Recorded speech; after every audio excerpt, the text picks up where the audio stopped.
আসসালামু আলাইকুম রহমতুল্লাহ। ওয়ালাইকুম আসসালাম রহমতুল্লাহ। ভাইজান কেমন আছেন? আলহামদুলিল্লাহ ভালো আছি, আপনি ভালো? আলহামদুলিল্লাহ, আমি মুফতি নুরুজ্জামান নোমানী বলছিলাম ভাইজান। জি জি জি জি। ভাইজান বাসা সবাই ভালো আছে? ভাই বাচ্চারা? জি জি সবাই ভালো আছে। আচ্ছা, আমি ছোট্ট একটা জিনিস জানতে চাচ্ছিলাম ভাইজান আপনার কাছ থেকে, যদি অনুমতি দেন তাহলে আমি একটু বলবো আর কি। বলেন। আমরা ইসলামী অঙ্গনে যারা আছি আমরা সবাই তো আপনার ভক্ত, আমরা আপনাকে অনেক মহব্বত করি। আপনার সুন্দর চমৎকার উপস্থাপনা, বাচন ভঙ্গি, সুন্দর বলতে পারেন, সুন্দর লিখতে পারেন, আপনাকে নিয়ে আমরা স্বপ্ন দেখি। তো এই যে হাসিনা পালানোর আগ পর্যন্ত আপনার যে ভূমিকা দেখলাম চমৎকার, এখন আবার তার পতনের পরে আপনার লেখাগুলা বলাগুলা কেমন জানি মনে হইতেছে। এর মধ্যে আজকে আবার একটা লেখা দেখলাম আপনার, যেটা নীরব বিপ্লব ঘটিয়েছে জামাত। এই যে লেখাটা দিছেন, আপনি লেখছেন ফুরাডার বলার দরকার নাই, আপনি তো যা লেখছেনই। কিছু বুঝতেছি না, এই জন্য আপনার কাছ থেকে জানতে চাচ্ছিলাম যে ঘটনাটা কি, আসলে কি আমরা বুঝতে পারতেছি না নাকি আপনি আমাদেরকে বুঝাইতে পারতেছেন না? আপনি তো আপনারা বুঝতে পারতেছেন না, কারণ হলো কি, যেভাবে খোলামেলা বললে আপনারা বুঝতে পারেন ওইভাবে খোলামেলা বলা সম্ভব না। জি। তো যার জন্য যে জিনিসগুলো বলছি, এখন তো সবাই তো ইউনূস সাহেবকে তেল মারতেছে, আওয়ামী লীগের গালি দেওয়া তো খুব সহজ একটা বিষয়। তখন আসলে আমরা আরো ভয়াবহ বিপদের দিকে এগোচ্ছি। মনে করেন যে বিরাজনীতিকরণ, এখন যে জিনিসটা হচ্ছে এটা হলো বিরাজনীতিকরণ। এখন আওয়ামী লীগের শেষ করা হয়েছে, ঠিক আছে? জি। শেষ করা হয়েছে, এখন জামাতকে পচানো হবে, তারপরে বিএনপিকে শেষ করা হবে, এরপরে রাজনীতির পুরো অঙ্গনটা শূন্যতা বিরাজ করবে। বুঝতে পারছেন? তখন এনিথিং মাইট হ্যাপেন, যে কোনো সময় যে কোনো ঘটনা ঘটে যেতে পারে। বুঝতে পারছেন? জি জি জি। এই জন্য বাংলাদেশে একটা রাজনৈতিক পরিস্থিতিটা, রাজনীতি যেন করতে পারে মানুষ, এই জন্য মূলত আমি একটা সচেতনতা সৃষ্টি করছি। বুঝতে পারছেন? আলহামদুলিল্লাহ আলহামদুলিল্লাহ। এর বাইরে আমার কোনো না। এখন আপনি তো ওয়াজই করতে না পারেন, মসজিদে মিম্বরে গিয়ে কথাই বলতে না পারেন, এখন তো তবু বলতে পারতেছেন, এটা তো বেশি দিন বলতে পারবেন না তো।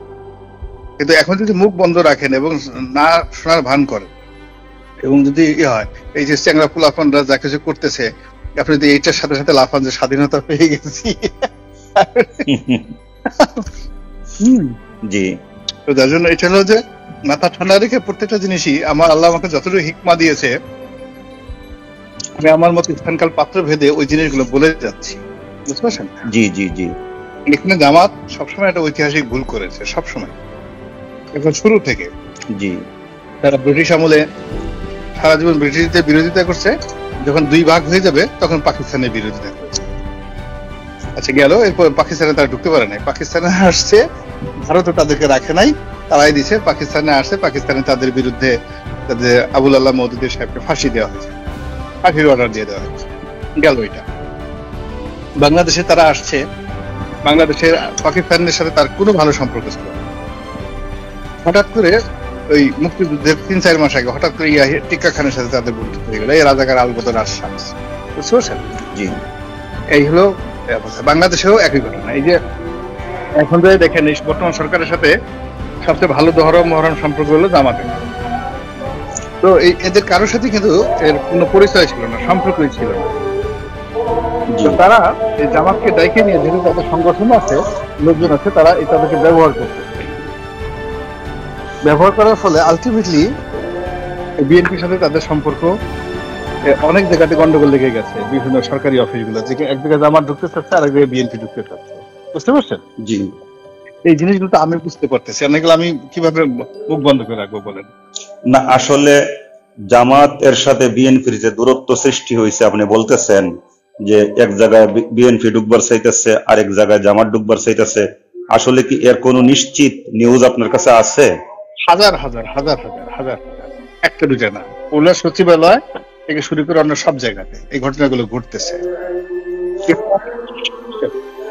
তো একজন বুদ্ধিজীবী বা সচেতন রাজনীতিক বা সাবেক এমপি হিসাবে আপনারও তো কিছু ভূমিকা নেওয়ার আছে। এই মুহূর্তে সবাই তো আপনাকে একজন, এই কথাগুলো আমার ভূমিকা নেওয়ার মানে, আমি তো ভূমিকা কেন্দ্রীয় পর্যায়ে আমার কোনো, এখন এরা কেউ আমার কথা শুনবে। আপনি যে লোক ধরেন এখন স্বাস্থ্য বিভাগের ডিজি হবে, কথায় কথা জামাতের লোক, বা একটা পোস্ট হবে, সেখানে বিএনপির 10টা লোক ঢুকতে চায়, তো এটা তো এরা তো তারেক রহমানের কথাও শুনতেছে না, জামাতের আমিরের কথাও শুনতেছে না। যার যতটুকু ক্ষমতা যেখানে আছে এই জায়গাগুলোতে তারা এইভাবে ওই কাজগুলো করতেছে, এটা কোনো সেন্ট্রাল কমান্ডে হচ্ছে না, বুঝতে পারছেন? জি। এগুলো নিয়ে অনেকগুলো সমস্যা তৈরি হয়েছে দেশে, যেটা আমাদের অর্থনীতি, ব্যাংকিং, সমাজ ব্যবস্থা সবকিছু এলোমেলো করে দিচ্ছে, ঠিক আছে? এখন আপনার কাছে আমার একটা অনুরোধ, আপনি তো খুব ভালো মতোই জানেন দীর্ঘদিন যাবৎ এই দেশের মধ্যে জামাত ইসলামী একটা নির্যাতিত দল। আপনি অনেক লেখছেনও এই বিষয়ে ভাইজান। আপনি সাইদি সাহেবের স্মৃতিচারণ করছেন, আব্দুল কাদের মোল্লা সাহেবের স্মৃতিচারণ করছেন, এবং আপনি উনাদের সম্পর্কে যা দেখছেন, জানছেন, কথাবার্তা বলছেন, পজিটিভ দৃষ্টিকোণ থেকে সব উল্লেখ করছেন, যার জন্য আপনার প্রতি সবাই আরো বেশি আগ্রহী হয়েছে যে আপনি একজন ইনসাফ ভিত্তিক লেখক এবং গবেষক, এই একটা ধারণা হয়েছে। এখন আপনি এই মুহূর্তে একটু আগে জামাতের ব্যাপারে যা বললেন বিএনপির সাথে মিলাইয়া, এখন জামাত একটা দীর্ঘদিনের নির্যাতিত দল হিসাবে, মাজলুম দল হিসাবে এই মুহূর্তে জামাতের কি করণীয়, এই ব্যাপারে আপনারও তো একটু ভাবার দায়িত্ব আছে। না, ওইটা লিখবো, ধীরে ধীরে লিখবো। মূল ব্যাপার শুনেন, জামাত প্রত্যেকটা দলের মধ্যে হলো কি, আপনি যখন মরুভূমিতে মানুষ পিপাসার মধ্যে পড়ে, ঠিক আছে, জি, হঠাৎ করে যদি এক বোতল পানি দেওয়া হয়, সে লোকটা পানি খেলে মরে যাবে সাথে সাথে। এখন আমরা গত 15 বছর যাবৎ সবাই বিএনপি আওয়ামী লীগের দ্বারা এইভাবে নির্যাতিত হয়েছি। তো হওয়ার ফলে যে এখন যে ফ্রিডমটা আসছে, ফ্রিডমটা উপভোগ করার জন্য যে ধরনের যোগ্যতা, মেধার যা কিছু দরকার, এটা ডক্টর ইউনূস থেকে শুরু করে এখন আওয়ামী লীগ, বিএনপি, জামাত, যারা রাজনৈতিক দলগুলো আছে, কারোই মানসিক প্রস্তুতি নাই, বুঝতে পারছেন? মানসিক প্রস্তুতি নাই, ফলে কি যে হচ্ছে সারা দেশে এটা বলার মতো না। পুলিশ তামসা দেখতেছে এবং এখানে সবকিছু সাজানো। ধরেন আপনি এক লোক, এক রাজা রাজ্য দখল করছে, ঠিক আছে, জি, কিছুটি রাজ্য দখল করে সেই বাহিনীদেরকে কন্ট্রোল করতে পারতেছে না, তারা গেরিলা যুদ্ধ করতেছে। তখন এক বুদ্ধিমান লোকের কাছে জিজ্ঞাসা করলো যে আমি তো এদের সাথে যুদ্ধে পারতেছি না, কি করা উচিত? তো সে বললো যে বিভিন্ন জায়গাতে আপনি ওই মদের ড্রাম রেখে দেন, ভালো খাবার রেখে দেন, আর বাদ্য বাজানোর যে সারিন্দা ওইগুলো রেখে দেন, আর ভালো জামা কাপড় রেখে দেন। তারপর 6 মাস পরে আসেন, দেখেন কি হয়। এরপরে দেখা গেল ওইগুলো খেয়ে গিয়ে সবগুলো মোটা হয়ে যুদ্ধ করার ক্ষমতা সব হারাইয়া 6 মাস পর রাজা বিনা যুদ্ধে সেই এলাকা দখল করে ফেলল। বুঝতে পারছেন? এটা হলো আজ থেকে 5000 বছর আগের ঘটনা, এটা লিখিত হিরোডোটাসের বইতে। এখন এই যে আমাদের যে বুভুক্ষ, মানে 5 তারিখ পতনের মধ্যে 6 তারিখের মধ্যেই টেকনাফ থেকে তেতুলিয়া পর্যন্ত যে সমস্ত টোল কেন্দ্র আছে, যে সমস্ত যেখানে যেখানে আওয়ামী লীগ চালাইছে, সেগুলো দখল করতে আমাদের একদিন সময় লাগে না, সাথে সাথে দখল করা হয়ে গেছে। এই দখলটা করছে কারা? এই দখল করেছে যাদের ক্ষমতা আছে, তারাই করছে, যার যেখানে ক্ষমতা আছে। এই যে সব বিএনপি করছে, নট লাইক দ্যাট। আমাকে জামাতের এক আমির, জেলা আমির ফোন করে বলল যে তার বাড়ি মানে ছিনতাই করছে এবং তার মোবাইল টোবাইল, স্ত্রী কিছু নিয়ে গেছে। জামাতের আমির পটুয়াখালীর জামাতের আমির আলম সাহেব টেলিফোন করে ফোন করলো। আমি বললাম যে আপনি ক্ষমতা আপনার এখানে, আপনার বাড়িতে হলে কি করতে? এইটাই তো আমি এখন করতে পারতেছি না। আওয়ামী লীগের জমানাতে কেউ আমার বাড়ি হামলা করে নাই, কেউ আমার বাড়ির থেকে করে নাই। এই আওয়ামী লীগের পতনের পর আমার বাড়িতে আক্রমণ হইলো কেন? আপনি বুঝতেছেন ঘটনা কিভাবে ঘটতেছে? জি, এই হলো অবস্থা। তো ওইটাই সতর্কতা, যে শুধুমাত্র একটা নীরব অ্যাটাক ঘটলে হবে না, তো ওটাকে কাজে লাগানোর জন্য আপনার যোগ্যতম লোক লাগবে, সেন্ট্রাল কমান্ড লাগবে, সব মিলিয়ে। ভাইজান, আমরা আলহামদুলিল্লাহ পুনরায় স্বাধীনতা অর্জন করছি আওয়ামী দুঃশাসন থেকে। 71 সালে যে স্বাধীনতা অর্জন করছিলাম, এরপরে নামাজের তো হয়েছে তো ভাইজান, আমিও নামাজ পড়ব। এই সংক্ষেপে এই 2 মিনিটের মধ্যে আমি একটু কথা বলে শেষ করে নেই। সেটা হচ্ছে, আমরা 71 সালে যে স্বাধীনতা পাইছিলাম, সেই স্বাধীনতা আমরা খুশি হয়েছিলাম, কিন্তু বাস্তব স্বাধীনতা আমরা উপলব্ধি করতে পারি নাই।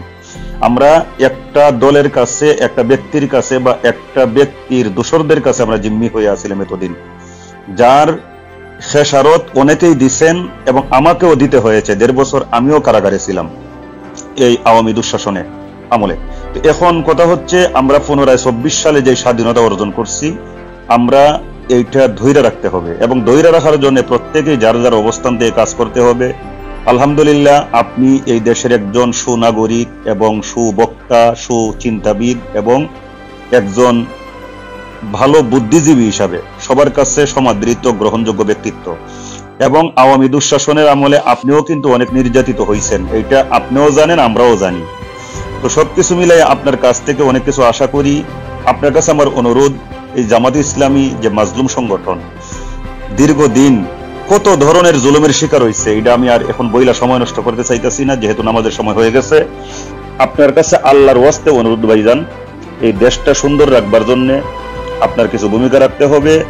যদি জামাত ইসলামের যে সম্মানিত দায়িত্বশীলগণ আছেন, কেন্দ্রের, মহানগরের সব দায়িত্বশীলরা আলহামদুলিল্লাহ আপনার চিনে, আপনি যদি ওনাদের সাথে কথা বলতে চান, আমার মনে হয় সবাই আপনার সাথে কথা বলতে আগ্রহী হবে। তো জামাত ইসলামের কিঞ্চিত আপনার যে আমিরও তো আমার বাসায় গেছে, মানে বাসায় গেছেন, একটা শফিক গেছে, সেলিম সাহেব গেছে, এরা সবাই গেছে আমার বাসায়, অফিসে সবাই আসছে, টপটুলো। জি জি, ঠিক আছে, আমার দিক থেকে যতটুকু করার করবো ইনশাআল্লাহ। আমার অনুরোধ এইটাই ভাইজান, জামাতের যেন উপকার হয়, আপনি ওই ধরনের ভূমিকা রাখেন, কারণ জামাত যেন আর পুনরায় কোনো জুলুমের শিকার না হয়, আপনি সেই দিকে লক্ষ্য রেখে একটু বলবেন, কলম চালাইবেন, এটাই আপনার কাছে আমার অনুরোধ। আমরা যেন ব্যতীত না হই। এখন যেখানে পা দিচ্ছেন এখানে দেয়ার ইজ নো ওয়ে, আপনি দেখেন যেখানে আপনি গেছেন এখান থেকে দুর্ভোগ না পোহায় আপনি ফেরাইতে পারবেন না। অলরেডি জামাত ফাঁদে পা দিয়েছে, বুঝতে পারছেন ঘটনাটা? তাদের তো ক্যান্টনমেন্টে যাওয়াটাই ঠিক। আপনি যে হঠাৎ করে পার্লাতক অবস্থা থেকে সেনাপ্রধান করার পর সঙ্গে সঙ্গে ক্যান্টনমেন্টে দাওয়াতে গেল, আপনি কাজ করতে অনুমতি নিয়ে গেছিলেন, কোন মজলিসের বোর্ডে হয়েছে, সাধারণ জনমত আছে, সেখানে গেছেন কেন? না, সেই দাওয়াতে তো প্রত্যেক রাজনৈতিক দলের দায়িত্বশীল যারা গেছে, না প্রত্যেক রাজনৈতিক দল যারা গেছে তারা সবাই দুর্ভোগ হবে। যারা গেছে বিএনপি, যারা গেছে জোনায়েদ সাকি গেছে, যারা গেছে, প্রত্যেকটা লোকের এই কর্মফল ভোগ করতে হবে। জাস্ট ওয়েট, কারণ আপনি একটা কাজ করেছেন, সেই কাজের তো ফল আপনাকে ভোগ করতেই হবে। মানে দিল্লি কি এইরকম প্ল্যান করতেছে আপনি বলতে চাইতেছেন?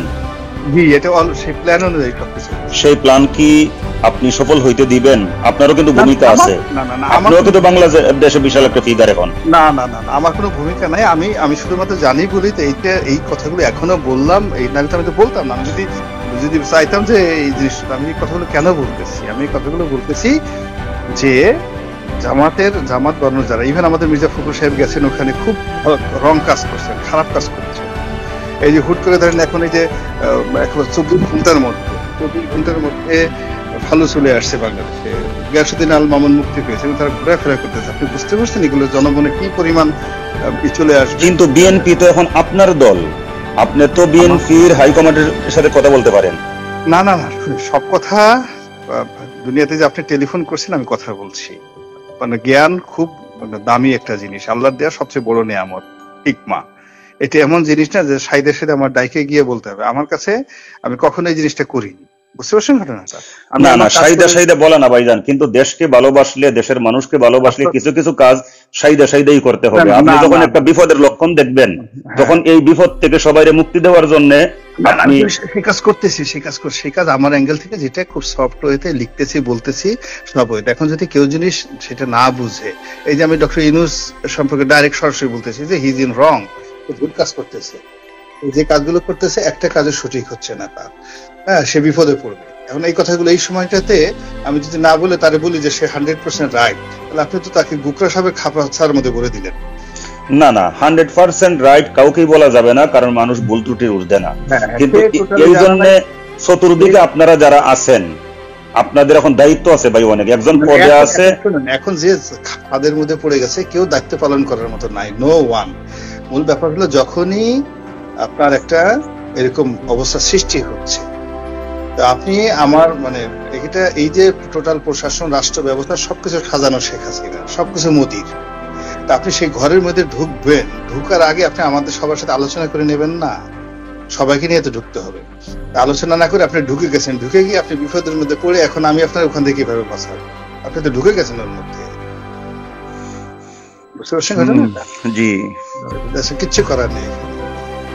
রাখি ভাইয়া। জি ভাইজান, ইনশাআল্লাহ আবারও কথা হবে, দোয়া চাই। জাযাকুমুল্লাহ, আসসালামু আলাইকুম।